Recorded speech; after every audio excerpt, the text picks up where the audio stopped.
thế là công ty luôn luôn bán được hàng. Và cái lý do thứ ba là người chủ của công ty VTAG có muốn công ty sập hay không. Chúng ta phải xem cái chỗ này. Thế thì bây giờ mình sẽ quay ngược lại là vì sao mà mạng xã hội VTAG ra đời. Tại vì công ty có một cái đồng VTacoin, muốn đồng VTacoin tăng giá thì phải có một cái người, phải có cái cộng đồng dùng cái đồng này để mua bán trao đổi hàng hóa, đúng không ạ? Thì đồng này mới tăng giá. Thế bây giờ mình đặt câu hỏi ngược lại là công ty VTAG sập thì đương nhiên đồng VTac nó sẽ về không. Thì nó có đúng với cái mà cái mục đích mà mạng xã hội VTac ra đời không? Đương nhiên là không. Thì chính vì vậy mà khi mà có cộng đồng lớn rồi, công ty VTAG chẳng có dạy gì mà làm cho VTac sập. Bởi vì công ty VTAG càng lớn mạnh thì cái người chủ của công ty được lợi nhiều nhất, bởi vì đồng VTac tăng giá. Chỉ có cái điều đó thôi là chúng ta thấy rằng VTac không bao giờ sập được cả. Thì đó là 3 lý do khiến mà công ty VTAG không sập. Thứ nhất là công ty VTac không có lấy tiền của công ty để trả người dùng. Thứ hai, công ty VTAG không có người dùng cuối. Và thứ ba, công ty VTAG là không thể sập vì lý do là nếu mà sập thì đồng VTacoin nó sẽ về không. Nó không đúng theo cái mục đích ban đầu của công ty. Thì đó là những cái lý do mà Tuyết thấy được. Còn không biết thì những các bạn khác thì thấy như thế nào. Còn riêng quan điểm của Tuyết thì Tuyết ngẫm được tới đó.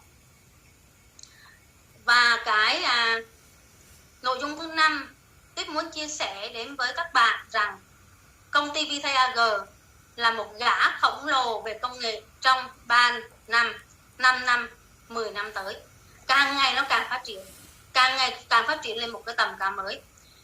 Thế thì vì sao công ty VTAG lại là một gã khổng lồ về công nghệ? Có 4 cái lý do. Lý do thứ nhất là công ty VTAG có một cái mạng xã hội. Và các bạn thấy là bây giờ Facebook có một cái mạng xã hội thôi cũng trở thành tỷ phú rồi, thế giới rồi, đúng không ạ? Mà thứ hai, công ty nó lại có một cái sàn thương mại điện tử nữa. Mình đang nói chuyện sau này nha, còn hiện tại thì chưa có.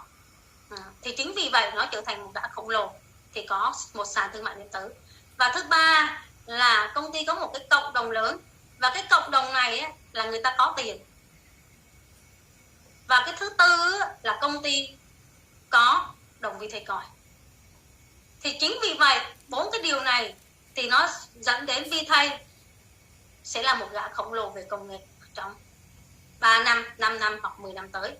Cái ngắn hạn là 3 năm, còn cái dài hạn là 10 năm nha các bạn nha. Một cái công ty nào cũng vậy, đều bắt đầu đi từ con số 0 cả. Không phải hôm nay nó ra khoảng 1 tháng sau cái nó phát triển thành số 1 thế giới, không bao giờ có điều đó đâu. Bởi đó là loan tưởng. Nó phải đi những cái bước đi vững chãi để mà sau 3 năm, 5 năm, 10 năm nó trở thành một gã khổng lồ về công nghệ. Thực sự là cái thời gian thì trôi qua rất là nhanh. Loáng một cái thì chúng ta đã hết 1 năm, đã hết 3 năm, và hết 5 năm, và hết 10 năm. Chúng ta là những cái con người mà đang ngồi đây, đừng để sau này tiếc nuối và nói từ giả nhược. Không ai tắm 2 lần trên một dòng sông. Thời gian thì cứ thế mà trôi. Quá khứ thì không bao giờ lại. VTac của ngày hôm nay với VTac của ngày mai, với VTac của mấy tháng sau, VTac của 3 năm sau, VTac của 10 năm sau nữa, nó khác nhau. Bây giờ nó là một cái cơ hội mà chúng ta lại không có tận dụng cái cơ hội này để chúng ta làm việc, thì thật là đáng tiếc nha các bạn nha. Chính vì vậy, ngay bây giờ đây, ngay tại thời điểm này đây, và ngay lúc này đây, các bạn hãy suy nghĩ, các bạn hãy lên kế hoạch làm VTac và hãy hành động một cách kiên trì với một cái niềm tin mãnh liệt về VTac thành công. Về VTac là một gã khổng lồ về công nghệ trong 3 năm, 5 năm, 10 năm tới. Và về một cái niềm tin rằng làm VTac sẽ cho chúng ta một cái nguồn thu nhập không giới hạn. Và Tuyết thấy rằng có rất là nhiều người đang mong chờ Vi thầy public và cứ nói rằng là tại sao Vi thầy cứ nói tháng này public rồi tháng kia public mà tại sao chưa public. Thế thì bây giờ chúng ta ngồi chúng ta ngẫm lại thử xem, giả sử bây giờ Vi thầy public thì chúng ta làm gì? Chúng ta làm gì chúng ta biết chưa? Và tiếp bảo đảm đa số mọi người không biết làm gì cả, đúng không ạ? Thì chính vì vậy mọi người hãy lên kế hoạch khi mà Vi thầy chưa public. Đừng có chờ Vi thầy public. Vi thầy public cái rồi chúng ta lại nói rằng là ước chi Vi thầy đừng public. Thực sự Tuyết bây giờ Tuyết chưa thích Vi thầy public đâu. Tại vì Tuyết có quá nhiều kế hoạch để mà Tuyết hành động chờ ngày Vi thầy public.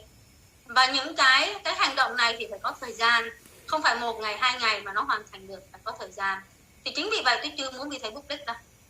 Ai mà hiểu được Vi thầy thì chưa muốn Vi thầy public, còn ai không hiểu Vi thầy á, thì cứ trông Vi thầy public từng ngày.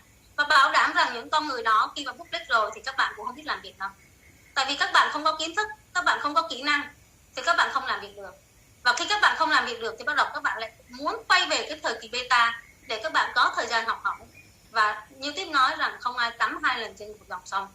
Chính vì vậy thời điểm hiện tại là cái thời điểm mà chúng ta có thời gian để chúng ta chuẩn bị kiến thức, chúng ta chuẩn bị kỹ năng, để tới khi Vi thầy public là chúng ta ráp vào và tiền về, hứng tiền bằng những cái thùng nước, đúng không ạ? Những cái thùng mà chúng ta đã mua sẵn đó, chúng ta chỉ cần hứng thôi. Và cái nội dung thứ 6 mà Tuyết muốn chia sẻ đến với các bạn là nội dung làm gì bây giờ.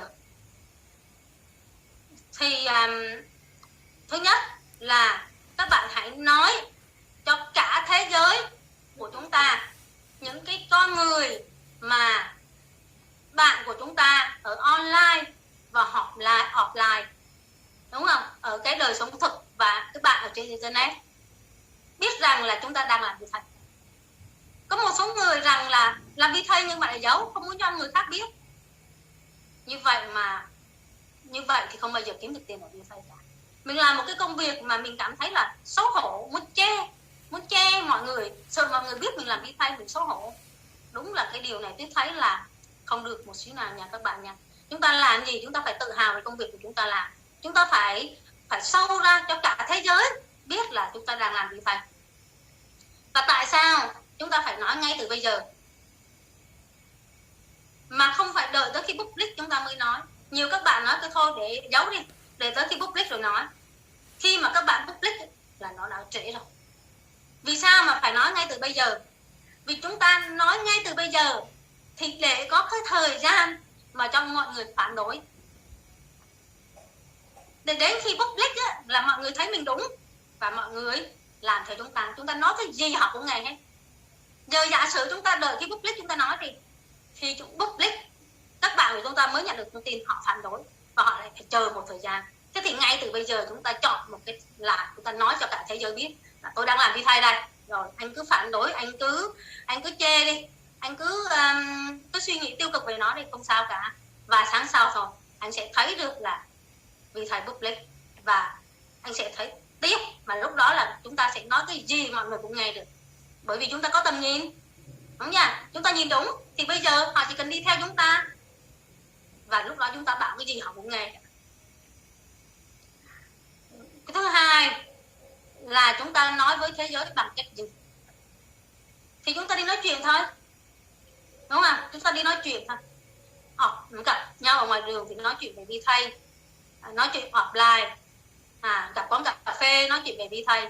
Và đồng thời chúng ta phải nói chuyện ở trên mạng xã hội, Zalo, Facebook, TikTok, vân vân, rất là nhiều mạng xã hội. Bây giờ chúng ta cứ đăng bài lên trên đó, chúng ta cứ chia sẻ về Vi thầy. Ai nghe được thì nghe, ai thấy được thì làm, còn ai không thấy được thì thôi, để tới public họ làm. Và cái công việc thứ 3 nữa là chúng ta hãy mua thật nhiều vị trí. Nghĩa là chúng ta sắm những cái thùng nước đó, để những cái thùng đó chứa nước mưa rơi từ trên xuống dưới và chúng ta hứng, chúng ta lấy cái thùng đó chúng ta hứng, thì thùng đó là những cái vị trí, những cái năng lượng. Còn những cái hạt nước nó rơi từ trên trời rơi xuống đó, đó là những cái con người tham gia ở giai đoạn public. Đó, nghĩa là chúng ta hãy mua thật nhiều vị trí để chúng ta hứng tiền rơi. Và cái việc thứ tư mà chúng ta làm là chúng ta phải học kiến thức về vi thầy, học các thao tác về vi thầy, học các kỹ năng khác như là kỹ năng nói chuyện trước đám đông, kỹ năng làm video, kỹ năng livestream. Vậy những cái kỹ năng đó thì chúng ta học ở đâu? Kiến thức về vi thầy á, thì đơn giản thôi, chúng ta nghe thật nhiều video ở trên YouTube là chúng ta có kiến thức. Và khi chúng ta có kiến thức á, thì chúng ta sẽ nói rất là có lý, và ai hỏi gì chúng ta cũng nói được. Ví dụ như riêng bản thân Tuyết đây, bây giờ Tuyết bảo đảm rằng á, là không ai mà cái học thứ ba là học thao tác ở vi thầy. Thì cái học này chúng ta cũng học qua YouTube, và chúng ta cái quan trọng nữa là chúng ta phải trải nghiệm trên chính cái tài khoản của chúng ta, và chúng ta cứ trải nghiệm thật nhiều, chúng ta làm thật nhiều thì tự nhiên chúng ta sẽ có hình thành kỹ năng và kỹ xảo, và chúng ta sẽ làm nhanh. Còn nhiều người cứ kêu khó là vì chúng ta chưa làm thì nó mới khó thôi, chứ chúng ta làm 1 lần, 2 lần, 3 lần, lần thứ 10 là bảo đảm là nó sẽ rất là nhanh. Và cái kỹ năng tiếp theo là kỹ năng làm video, kỹ năng livestream. Vì sao mà chúng ta phải trang bị những kỹ năng này? Vì các bạn biết, chắc là các bạn không biết đâu. Vì hiện nay chúng ta muốn đăng bài lên trên Facebook á, thì có rất là nhiều cách đăng. Đăng thứ nhất là chúng ta đăng cái hình ảnh, đăng cái thông tin. Cách đăng thứ hai là chúng ta đăng video. Và cách đăng thứ ba là chúng ta livestream trực tiếp. Thế thì hiện nay Facebook á, thuật toán của Facebook á, là ưu tiên là người thật việc thật, là những cái video nào mà có người thật hoặc là livestream thì là Facebook phân phối rất là rộng. Các bạn cứ tưởng tượng đi, khi mà chúng ta đăng video á, thì rất là nhiều người biết đến, và đặc biệt là chúng ta livestream một cái á, thì Facebook đưa tới những cái bạn của mình luôn, thông báo là bạn này đăng lại đây. Thì đó là những cái kỹ năng mà chúng ta phải trang bị. Nếu mà các bạn muốn hứng tiền ở vi thầy thì chúng ta phải trang bị ngay từ bây giờ. Và học ở đâu? Học ở đâu thì có rất là nhiều cách học. Thứ nhất là chúng ta tự học, và cái tự học là cái quan trọng nhất của một cái đời người nha các bạn nha. Giả sử như bây giờ Tuyết không học, không có khả năng tự học thì Tuyết không bao giờ mà có những cái kiến thức ngồi đây để nói với các bạn nghe đâu. Cái khả năng tự học của Tuyết rất là cao. Thì chính vì vậy Tuyết biết cái kỹ năng này rất là quan trọng. Ngay từ ban đầu Tuyết đã hướng dẫn các con của Tuyết là cái khả năng tự học. Đọc sách, tự học rất là quan trọng. Một cái người thành công hay không là đều từ cái khả năng tự học. Thì đương nhiên Tuyết bây giờ Tuyết chưa thành công, bởi vì ngày xưa Tuyết không có khả năng tự học. Lớn lên rồi mình mới nhận ra được là cái khả năng tự học rất là quan trọng. Và cũng may là Tuyết cũng rất là siêng năng mò mẫm nghiên cứu từng xíu. Thành ra là Tuyết mới có những cái kiến thức này để ngồi đây chia sẻ đến với các bạn. Và nếu mà mình không có khả năng tự học được thì mình phải đi học thôi. Thế thì đi học ở đâu? Và Tuyết cũng tự hào nói với các bạn rằng Tuyết sẽ hỗ trợ các bạn về khoản này. Hoàn toàn free nha các bạn nha. Học thông qua nhóm kín. Bản thân của Tuyết thì đã là giáo viên dạy tin học rồi. Và trước đây thì Tuyết cũng xin khoe xí là Tuyết đã tự học để mà dạy được môn học gọi là môn học toán thông minh, toán Soroban cho mọi người á. Và Tuyết tự viết ra được 40 quyển sách. Nhưng mà tới khi mà Tuyết biết tới vi thầy thì Tuyết nghĩ dạy cái toán Soroban đó. Và 40 quyển sách bây giờ thì cũng đang nằm im một chỗ, rất là tiếc về điều này.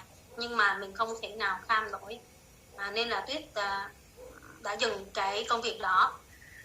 Thì nghĩa là sao? Mình có khả năng tự học dẫn đến mình mới viết được 40 quyển sách như vậy. Nên cái kỹ năng về tin học của Tuyết rất là tốt.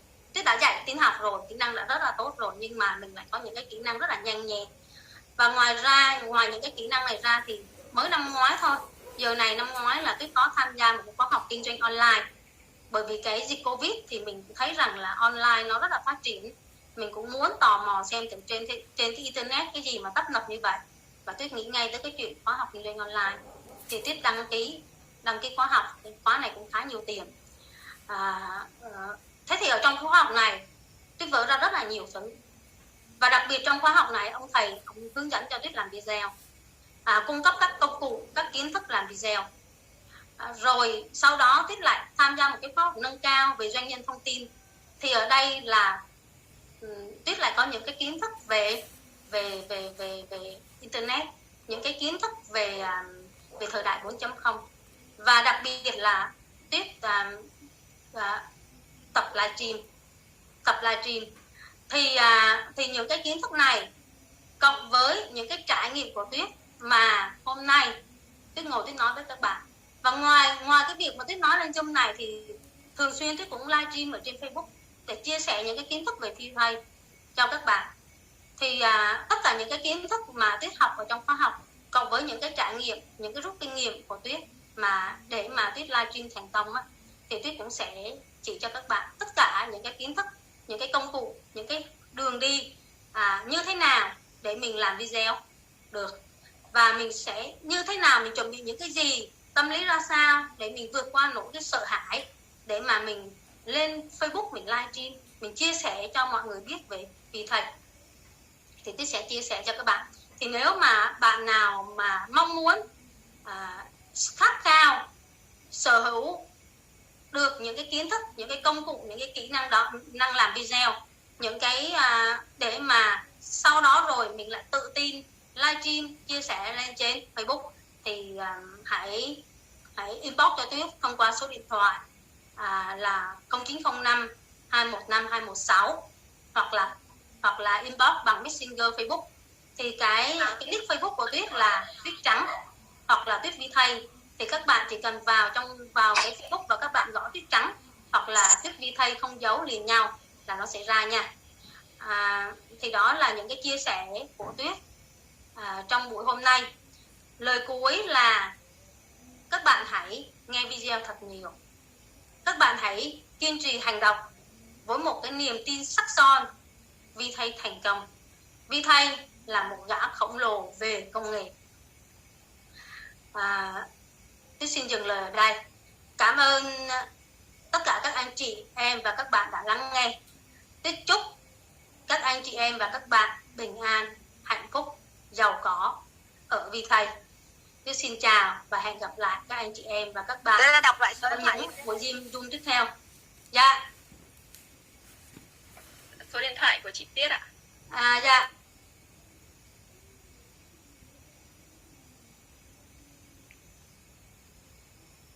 Chị ơi, chị đang tắt mic đấy ạ. Dạ, tôi xin đọc lại ạ. Số điện thoại của Tuyết là 0905 215 216 ạ. Vâng, cảm ơn ạ. Dạ. Rồi, Tuyết xin chào mọi người nha. Hẹn mọi người vào cái buổi Zoom tiếp theo. Dạ. Chúng ta hãy dành cho chị Tuyết của chúng ta một tràng vỗ tay để thay cho lời cảm ơn với những cái câu nói rất là hay của chị bằng cái sự trải nghiệm của chị. Thì em rất là tâm đắc với cái tư duy và với cái góc nhìn của chị, và em cũng xin tổng hợp lại với mọi người cái nội dung chính mà chị chia sẻ nhé. Thì đầu tiên thì với góc nhìn của chị á, thì chị nhận ra được đó là cái sự tăng trưởng vượt trội của đồng Vthaycoin trong tương lai. Bởi vì tương lai trong Vthay có thương mại điện tử và thanh toán hoàn toàn bằng đồng Vthaycoin, và Vthay của chúng ta có sẵn cộng đồng, và cộng đồng chúng ta rất là giàu có và thịnh vượng, nên là chắc chắn là cái đồng Vthaycoin chúng ta sẽ tăng giá một cách vượt trội, đúng không ạ? Và thứ hai, theo cái góc nhìn của chị thì sự phát triển như vũ bão của người tham gia trong cái giai đoạn public. Thứ ba đó là cái nguồn thu nhập không tưởng dành cho những người mà làm việc với Vthay qua các sơ đồ trả thưởng. Thứ tư đó chính là chị cũng khẳng định một cái điều rằng khó có một cái lý do nào mà để VTay có thể sập được. Và cái thứ năm là chị cũng khẳng định là công ty VTay AG là một gã khổng lồ về công nghệ trong vòng khoảng 3 đến 5 năm nữa. Và cái thứ sáu thì chị cũng chia sẻ là chúng ta cần phải làm gì bây giờ. Thì cái đầu tiên mà chị chia sẻ đó chính là chúng ta ngay bây giờ chúng ta hãy nói với tất cả mọi người rằng chúng ta đang làm việc VTay và VTay ngay tại cái thời điểm này. Chúng ta tự tin rằng chúng ta có tầm nhìn và cái tầm nhìn của chúng ta là đúng. Thứ hai là chúng ta nói một cách nào thì chúng ta sẽ là gì đây, là gặp ai thì chúng ta chia sẻ cho người đó, luôn luôn trao đi cơ hội trong mọi hoàn cảnh, đúng không ạ? Và cái tiếp theo nữa là chúng ta sẽ nên ngay tại bây giờ chúng ta nên mua thật nhiều vị trí, được chưa? Cái thứ tư đó chính là ngoài việc học các thông tin, các kiến thức về VTay thì chúng ta nên học thêm những kiến thức đời thực hơn nữa. Ví dụ như là chúng ta học những cái thao tác về VTay trải nghiệm trên chính cái tài khoản của mình này, hay là chúng ta cũng phải học thêm các kỹ năng làm video hay là kỹ năng làm livestream, được chưa? Thì sau khi mà được nghe về cái bài chia sẻ về tầm nhìn và sứ mệnh của VTay từ chị Tuyết thì chúng ta sẽ có thêm gọi là cái niềm tin chúng ta về một cái cơ hội có 102, một cơ hội mà cho chúng ta có một cuộc sống rất là thịnh vượng và bền vững, trở nên mạnh mẽ hơn, đúng không ạ? Và chúng ta tham gia vào mạng xã hội phân quyền VTay thì không chỉ giúp cho bản thân chúng ta có thay đổi cuộc sống mà chúng ta còn mang một cái sứ mệnh cao cả nữa, đó chính là giúp những người khác có cuộc sống tốt đẹp hơn những gì mà họ đang có. Và đúng như những mong muốn của công ty VTay AG thì đó chính là thịnh vượng toàn cầu đấy. Và em thấy có một câu nói rất là hay và ý nghĩa, đó chính là để cho ngày mai mà chúng ta không phải trả giá thì ngay ngày hôm nay chúng ta phải làm. Đừng chỉ làm giống như những gì ngày hôm qua chúng ta đã làm, mà phải làm cái điều gì đó mạnh mẽ hơn nhiều lần ngày hôm qua. Và để thay đổi hoàn toàn thì chúng ta cần phải có một cái nỗ lực thật là phi thường vào chính cái thời điểm này. Đã. Và buổi chia sẻ ngày hôm nay thì bây giờ cũng khá là muộn rồi nên em cũng xin kết thúc Zoom tại đây. Và em rất là cảm ơn các quý cô chú và anh chị đã bớt chút thời gian của mình để tham gia buổi Zoom ngày hôm nay. Và xin chúc các quý cô chú và anh chị có một buổi tối ngủ thật ngon giấc để sớm mai chúng ta có một năng lượng tràn đầy để làm việc và lan tỏa cùng VTay ạ. Và em xin được hẹn gặp lại mọi người trong các buổi Zoom tiếp theo ạ. Dạ. Alo. Em ơi cho hỏi là có ghi lại để phát lại không ạ? Dạ em cũng alo. Cứ anh chí thì có Dương Mạnh Hùng là sẽ có video phát lại chứ không sao hết. Dạ em có ghi lại rồi ạ. Em chào anh Hiếu. Xin chào em.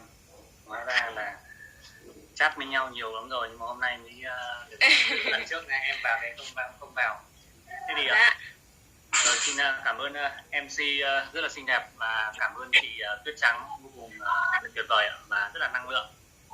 Thì Hiếu thì thay mặt cho ban điều hành thì ra thì cũng mong muốn là cung cấp thêm một cái góc cạnh nhìn cho chúng ta về VTay trong cái giai đoạn. Thứ hai nữa là cộng đồng thì cũng đang rất là nhiều và rất nhiều người có nhắn tin hỏi là VTay thì giá thì xuống rồi là công ty thì không lấy động tĩnh gì, thì thấy là mất năng lượng và có nhiều người mất niềm tin.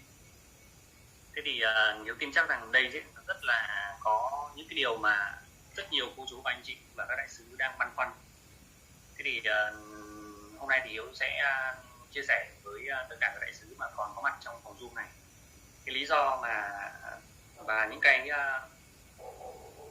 vấn đề mà tại sao VTay nó xuống. Thì thời gian nó chỉ có hạn nên là Hiếu sẽ chia sẻ cho chúng ta hai cái góc nhìn rất đơn giản đó, để làm sao mà chúng ta hiểu là nếu như lúc này chúng ta kiên trì thì chúng ta sẽ thành công. Thứ nhất là VTay xuống thì chúng ta sẽ có rất nhiều cơ hội để gom được nhiều số lượng VTay nhất. Và nếu như trong thời điểm này cô chú anh chị nào mà có điều kiện về tài chính thì chúng ta có thể bỏ ra các chi phí nhàn rỗi, vốn của nhàn rỗi của mình và chữ lấy từ 500 cho đến 1.000 đồng VTay. Bởi vì cơ hội sẽ không bao giờ lặp lại lần thứ hai đâu ạ. Và điều thứ hai nữa là chúng ta phải nhìn này. cộng đồng Việt Nam thì đang rất chững lại ạ. Và mọi người thì bị tụt năng lượng rất nhiều. Nhưng chúng ta hãy nhìn ở góc rộng hơn này. Mandy thì chúng ta biết rồi, ông Mandy lịch Zoom với quốc tế thì dày đặc ạ. Chúng ta để ý nhá, cái này nó mới là cái mấu chốt ạ. Nên là nếu như Việt Nam chúng ta không làm thì chúng ta sẽ bị thế giới họ vượt qua, mà họ đang vượt qua rất nhiều rồi ạ. Bởi vì lượng truy cập vào website vday.co của chúng ta ấy, cộng đồng Việt Nam ấy, thì hiện nay thì Việt Nam đang bị đẩy xuống thứ 3, thứ 4 rồi, thậm chí là có những tháng tụt xuống thứ 5 rồi. Nên là câu chuyện ở đây thì lúc này là thứ nhất là nó phụ thuộc vào tầm nhìn, và thứ hai là phụ thuộc vào niềm tin. Và nếu như cô chú anh chị đại sứ nào mà chúng ta đủ kiên trì và đủ niềm tin trong giai đoạn này, thì năm 2021 này nó sẽ là một năm mà giúp cho tất cả chúng ta đạt được cái mục tiêu không những về tài chính mà còn rất nhiều giá trị khác nhau, và không những cho bản thân chúng ta mà chúng ta còn giúp cho được rất nhiều các mối quan hệ của chúng ta nữa. Nên là đây là hai cái góc nhìn mà Hiếu cũng như tất cả các thành viên ở trong ban điều hành VD Việt Nam thì cũng đang trao đổi với các anh chị ở mà có mặt ở văn phòng Hà Nội ấy, trong các chương trình đào tạo thì cung cấp cho mọi người cái góc nhìn đó. Và đặc biệt nhất là cái góc nhìn mà chúng ta phải lưu tâm, và chúng ta phải nhìn đây nó là thuộc vào tầm nhìn của chúng ta đấy. Bởi vì là không có một lý do gì mà một dự án nếu như mà scam ấy, mà lừa đảo ấy, thì không bao giờ là cái người mà chủ sở hữu cái dự án đó ấy, họ lại có lịch Zoom dày đặc với các quốc gia khác đâu. Chỉ có Việt Nam chúng ta là đang có một cái gì như tôi vẫn nói hay ở văn phòng ấy, đó là chúng ta ăn Tết quá lâu. Nên là hy vọng rằng sau cái buổi Zoom ngày hôm nay, thông qua sự chia sẻ rất là tâm huyết và rất là năng lượng của chị Tuyết Trắng về tầm nhìn cũng như là những cái giá trị, rồi những thông tin mà thuyền trưởng Tony Vui ban đầu chúng ta cung cấp cho, và Hiếu cũng xin nốt lại những cái mà Hiếu đã làm việc trong suốt từ sau khi nghỉ Tết đến bây giờ. Thì hy vọng rằng chúng ta nhìn nhận những thông tin này và chúng ta hãy cùng với nhau, cùng với đội nhóm của mình, chúng ta lên kế hoạch để chúng ta lan tỏa và chúng ta sắp xếp lại toàn bộ hệ thống của chúng ta. Và nếu như những cô chú anh chị nào mà thực sự quan tâm và mong muốn rằng để có một cái sự bùng nổ thật mạnh trong cái thời gian tới, thì chúng ta có thể đăng ký vào cái buổi mà đào tạo rất là đặc biệt của ngày Chủ nhật này, chỉ một buổi duy nhất dành cho những leader tâm huyết nhất. Thì ban điều hành sẽ chuyển giao toàn bộ tất cả những cái thông tin, những cái kiến thức, những cái cách vận hành để giúp cho tất cả các cô chú và anh chị chúng ta mong muốn để phát triển hệ thống của mình trong thời gian tới. Thì thời lượng này của Zoom ngày hôm nay thì xin phép là được kết thúc tại đây. Thì hẹn gặp lại tất cả các quý đại sứ ở trong các cái buổi Zoom lần sau nhé. Và thay mặt cho ban điều hành VT Việt Nam thì chúc cả nhà chúng ta xin năm hỏi 2021 và cho hỏi một thiếu xí, cho tôi hỏi một thiếu xí là ngày Chủ nhật này là mấy giờ sẽ được đào tạo cái đó? Bắt đầu thời gian là 9 giờ anh ạ. 9 giờ tối hay là 9 giờ sáng? 9 giờ sáng ạ. Phải thông báo cho để tôi biết để có thể vào được để chúng tôi thông báo ở trên các nhóm của đại sứ rồi đây nhé. Dạ vâng ạ. Chú ơi, đây là buổi Zoom trực tiếp ấy, chứ không phải là buổi Zoom, không phải buổi Zoom mà là buổi đào tạo trực tiếp trên văn phòng ấy, chứ không phải ở trong Zoom để chúng ta join vào đâu ạ. Thì mình vào được không? Nếu tôi vào được không?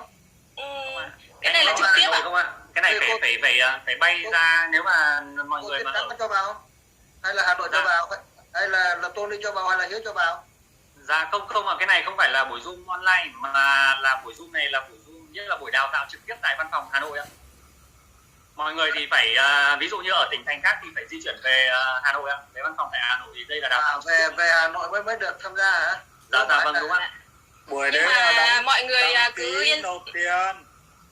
mọi người cứ yên tâm nhé, là nếu mà mọi người không thể đến được văn phòng trong buổi đào tạo trực tiếp đấy thì ban điều hành sẽ ghi lại và chúng ta sẽ được xem lại đây ở trên YouTube đấy ạ. Nhưng mà tôi thấy cái năng lượng chưa chắc ạ. Cô Trắng là tuyệt vời quá, cô Trắng này hãy làm hết năng lượng cho anh em đi, cho hết năng lượng cho anh em đi, cho hết các đại sứ đi, là coi như là vị thái của Việt Nam mình sẽ mạnh thôi. Dạ vâng, xin cả nhà cho chị Tuyết Trắng một tràng pháo tay nữa đi ạ, để lần sau chị có động lực chị lên Zoom ạ. Vâng, xin cảm ơn tất cả các quý đại sứ. Thì Hiếu xin phép là Hiếu kết thúc phòng Zoom tại đây nhé. Hẹn gặp lại các quý đại sứ trong các buổi Zoom lần sau. Em xin chúc tất cả quý cộng đồng chúng ta một đêm thật là ngon giấc ạ. Bây giờ đi tiếp tục chia sẻ cho ngủ được. Xin chào tất cả mọi người.